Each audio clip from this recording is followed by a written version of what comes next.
अध्याय 2 माया। ब्रह्म शक्ति माया। माया और ब्रह्म मानो चलता हुआ सांप और स्थिर पड़ा हुआ सांप है। अर्थात शक्ति जब क्रियाशील अवस्था में होती है तो वह माया होती है, और जब निष्क्रिय अवस्था में होती है तो वो ब्रह्म होती है। जैसे समुद्र का जल कभी स्थिर होता है तो कभी तरंगपूर्ण, वैसे ही ब्रह्म और माया है। शांत समुद्र मानो ब्रह्म है और तरंगायित अवस्था ही माया। ब्रह्म और उसकी शक्ति मानो अग्नि और उसकी दाहक शक्ति के समान है। सृष्टि के लिए शिव और शक्ति दोनों की आवश्यकता है। कुम्हार सूखी मिट्टी से घड़ा नहीं बना सकता, पानी भी चाहिए। इसी प्रकार शक्ति की सहायता के बिना केवल शिव के द्वारा सृष्टि नहीं हो सकती। माया को देखने की इच्छा से प्रार्थना करते हुए एक दिन मुझे इस प्रकार का दर्शन हुआ। एक छोटा सा बिंदु धीरे धीरे बढ़ते हुए एक बालिका के रूप में परिणित हुआ। बालिका क्रमशः बड़ी हुई और उसके गर्भ हुआ। फिर उसने एक बच्चे को जन्म दिया और साथ ही साथ उसने उसे निगल गई।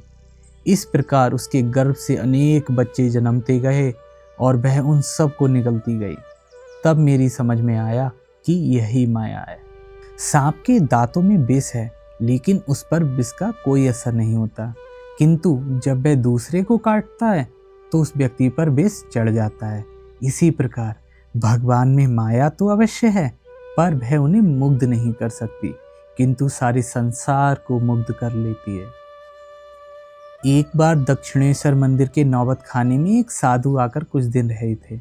वे किसी से बातचीत ना कर सदा ध्यान धारणा में ही डूबे रहते थे।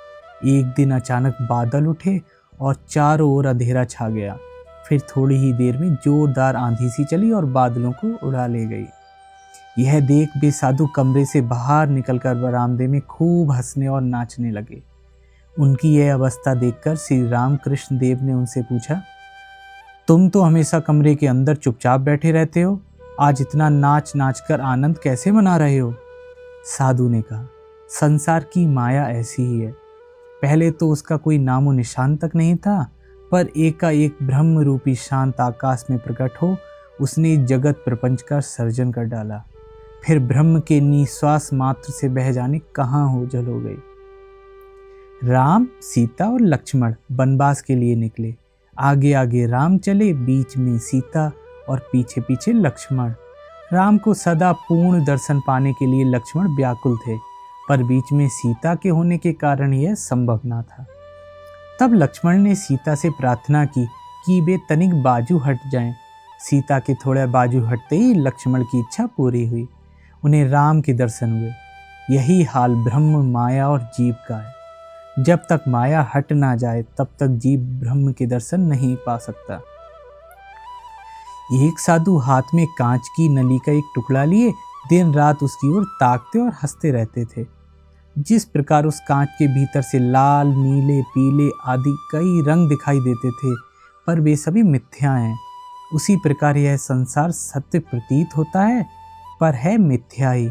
यही सोचकर वे हंसा करते थे। हरि जब सिंह का मुखौटा लगा लेता है तो सचमुच बड़ा डरावना सा दिखने लगता है। वह अपनी खेलती हुई छोटी बहन के पास जाकर सिंह की सी आवाज़ करते हुए उसे डराने लगता है, तो वह बच्ची चौंक कर मारे डर के चीखती हुई भागने लगती है। लेकिन जब हरि का वह मुखौटा हटा लेता है तो वह तुरंत वह घबराई हुई बच्ची अपने प्यारे भाई को पहचान कर उसकी ओर चिल्लाती हुई दौड़ पड़ती है। ओह, ये तो भैया हैं। मनुष्य का भी यही हाल है। माया के आवरण में ब्रह्म ही छिपा हुआ है। फिर भी माया की शक्ति से लोग मुग्ध और भयभीत होकर कितनी ही चीज़ें करने के लिए विवश हो जाते हैं। लेकिन जब ब्रह्म के स्वरूप से ये माया का पर्दा हट जाता है तब वह भयंकर कठोर शासक के रूप में प्रतीत नहीं होता। तब तो वह अपने प्रियतम अंतरात्मा के रूप में उसका अनुभव होता है। ईश्वर यदि सर्वत्र विराजमान है तो हम उन्हें देख क्यों नहीं पाते? काई से तालाब ढके किनारे खड़े होकर उसे देखने पर तुम्हें उसमें पानी नहीं दिखाई देगा। अगर तुम पानी देखना चाहते हो तो तालाब पर से काई हटा दो। माया के पर्दे से ढकी हुई आंखों से देखकर तुम लोग कहते हो कि हम ईश्वर क्यों नहीं देखते।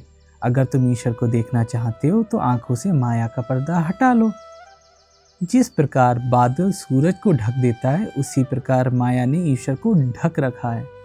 बादल के हट जाते ही सूरज दिखने लगता है, वैसे ही माया के दूर होते ही ईश्वर प्रकट हो जाते हैं।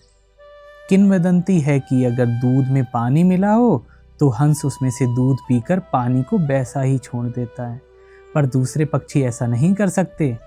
इसी प्रकार ईश्वर माया के साथ मिले हुए हैं। साधारण मनुष्य उन्हें माया से अलग कर देख नहीं पाते। केवल जो परमहंस होते हैं वे ही माया को त्याग कर ईश्वर को ग्रहण करते हैं। यदि तुम माया को पहचान लो तो वह स्वयं ही तुम्हें छोड़कर भाग जाएगी। जैसे गृहस्थ यदि जान जाए कि घर में चोर आया है तो चोर अपने आप ही भाग जाता है।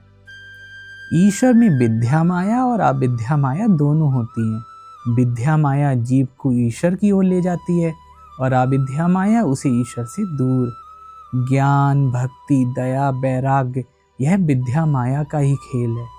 इन्हीं का आश्रय ले मनुष्य ईश्वर के समीप पहुंच जाता है। माया ही ब्रह्म का स्वरूप प्रकट कर देती है। माया की कृपा हुए बिना ब्रह्म को कौन जान सकता है। ईश्वर की शक्ति का ज्ञान हुए बिना ईश्वर का ज्ञान नहीं हो सकता। माया के ही कारण हमें परम ज्ञान और परम आनंद की प्राप्ति हो सकती है, वरना इनकी तो सपने में भी आशा नहीं की जा सकती। माया से ही कार्य कारण रूप द्वैत प्रपंच का उदय होता है। माया के परे जाने पर ना भोगता रह जाता है, ना ही भोग्य विषय।